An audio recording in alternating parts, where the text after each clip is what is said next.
Do you miss the unintentional hilarity of Tyler Perry films like Temptation, Confessions of a Marriage Counselor? Mea Culpa is out on Netflix. Call it by its name, Alonso. It's Tyler Perry's Mea Culpa. Of course it is. He's the proprietor of this. My favorite part of this movie is the fact that it's called Mea Culpa, and Kelly Rowland plays a character named Mea. But it's spelled M-E-A. Yeah. So, Mea Culpa. No notes. Perfect. And she's a lawyer. And we don't know what her maiden name is, so, for it could be. She's like a superhero lawyer. Mea Culpa. Mea Culpa. So, you guys subscribe because we are Tyler Perry completists around here at Breakfast All Day. Take a look through our vast library of Medea movies that we have reviewed over the years. We are here for you, and we go into it with zero irony. Like, we want to enjoy all the riches that Tyler Perry has to offer. So, and they're kind of on display here. A certain kind, yes. Come here.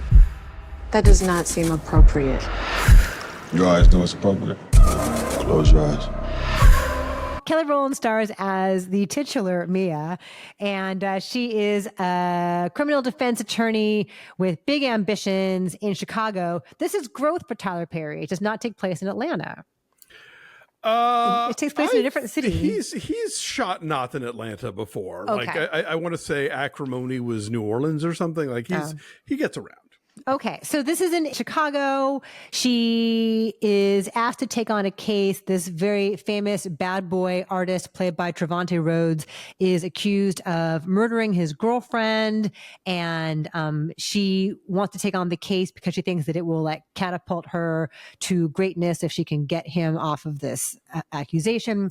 Her brother-in-law is also extremely ambitious, and he is a DA who is prosecuting the case with hopes that this will put him on the map for greater things politically. Run for mayor.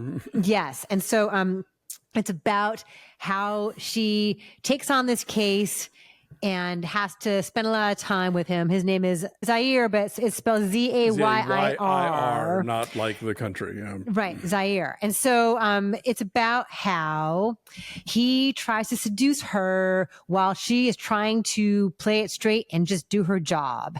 And as she spends more and more time with him in his loft, which is only accessible through a rickety freight elevator, she becomes more and more entranced by him. Her own marriage is in trouble. We know this from the very first shot because they are in couples counseling. A lot of that has to do with the fact that he is way too close to his mom, played by Kerry O'Malley, who was so great recently in The Killer. She's the secretary in The Killer. She has like one great scene where she's chained to the sink and pleads with Michael Fassbender's character. So she's really, really good. Here she's not so good because he does not get very good material to work with. She's being directed by Tyler Perry and not by David Fincher. Right. It's a difference there. But here's the thing. It's like, this is Tyler Perry's late 80s, early 90s steamy erotic thriller. This is a very specific genre that he is paying homage to. And I might say the characters are riding a jagged edge. They have a basic instinct and a fatal attraction. So it's just, but it doesn't lean hard enough into like the steamy, lurid Adrian line of it all. Thank you. You know, I wanted more from Tyler Perry. Eventually it does get batshit crazy in ways that we enjoy from him. There are some twists and some lines of dialogue that are laugh out loud hilarious. And I believe that he intends that. I believe he intends for us to be like giggling at the melodrama. I really do. But for too long, he's playing it straight when he should be like leaning hard on how incredibly cheesy this material is. Okay, I will grant you there might be some intentional laughs here, but there are a lot of unintentional laughs.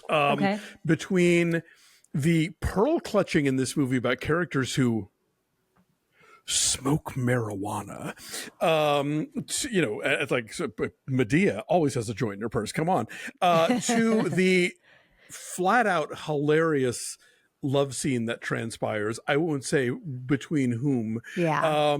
To the fact, by the way, also that Trevante Rhodes has a sex club in his basement. Okay, let's talk about that.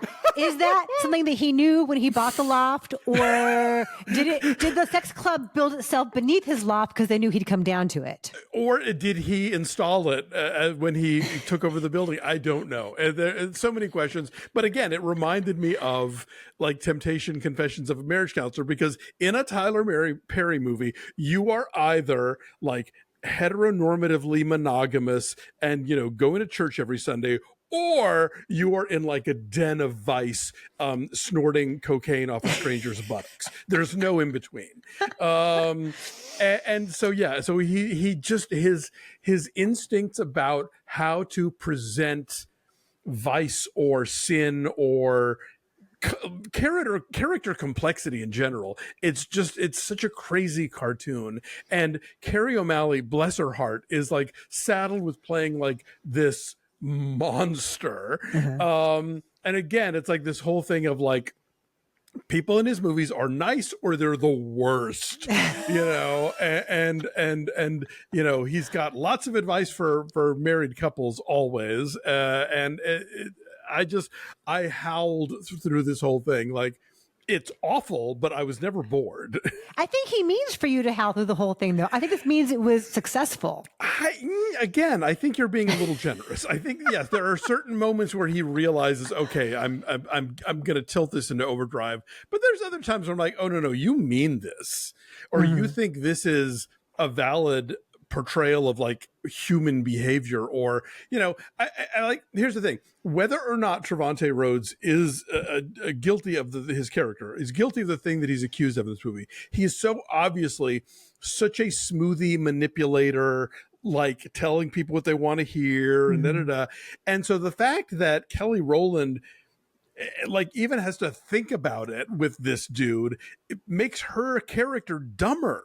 And I feel like she's being presented as this sharp lawyer and this woman who's seen things, and the fact that she is such relatively easy pickings for Trevante Rhodes' just line makes the character, diminishes the character. And Tyler Perry's the one doing it. He's the one writing the nakedly, manipulative stuff that Rhodes is saying. And he's writing her kind of being like, oh, well, maybe, I don't know, and so that I think undermines the whole thing. If Trevante Rhodes' character were a more subtle manipulator, we would understand why she's falling for it. But we can see it from space, so we don't understand why she can't, There's a line that Angela Robinson has. She's this gallery owner who's also been seduced by him, who's always like, a snake is never predatory. A snake's never violent when it's stalking his prey or something like that. So I guess that's supposed to explain away why he seems so smooth and not obviously dangerous. Well, no, I mean, what she's saying is he's dangerous. You won't know it until you're like inside of his jaws, basically. Because he looks amazing. He's very hunky and naked in this. Yeah, no. The camera loves everything he's got going for sure. Like, this is the kind of movie where, okay, so because he's accused of this murder that everybody just has assumed that he's done well before it's ever gone to trial, the gallery refuses to take his paintings down. And so these like screaming protesters are always in front of it, and I'm like, this is not how any of this works. Like, but yes, what they're screaming though is like, he killed her, blood on your walls. Like, it's the most inane protest chant. That's the thing. It's like, yes, there would be backlash. There would be different ways of people like trying to, picket or protest, but in this, it's handled so ham-fistedly in that trademark Tyler Perry way. You're like, no, this wouldn't happen. My favorite part happens toward the end when Mia needs to get away and goes to the Dominican Republic and is having a cocktail at this like little beachside bar, like little tiki hut bar in the Dominican Republic now. And it has local TV news coverage from Chicago of what is happening in Zaire's trial. We go to you now live in front of the courthouse. And there's like a split screen. I'm coming to you from live in front of the courthouse. Like, it's in English. Of course it is. Oh man. I told Chris this. He's like, was it WGN? I'm like, no, it's not like it's a superstation.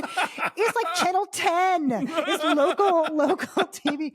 But that made me laugh out loud the most of all, the whole movie. Anyway, I had a good time. This is not a good movie, but I had a really good time. I was so gonna say, what did we do? I was never bored. I mean, I'll give this a 6.8 just for sheer, like, you know, the schmaltz chutzpah shamelessness of what he's doing here. But oh my God, this movie's so dumb. Oh, I will but say you a have to see it. 6. Yeah, I will say a 6 because it's entertaining, but maybe like not cheesy enough. And I really like everything that Kelly Rowland wears. It's always very sexy. Sure. And no helmets on the motorcycle. No. Wind in your hair. And we're supposed to believe that she would suddenly start wearing jeans to the office just in case she gets invited to ride on the back of his motorcycle. These are And she's dangerous not people. She's not a jeans lady. Like, you know, she would have other ensembles for that. So anyway, yeah, gather friends. You know, it is what it is. It's streaming on Netflix. Have fun.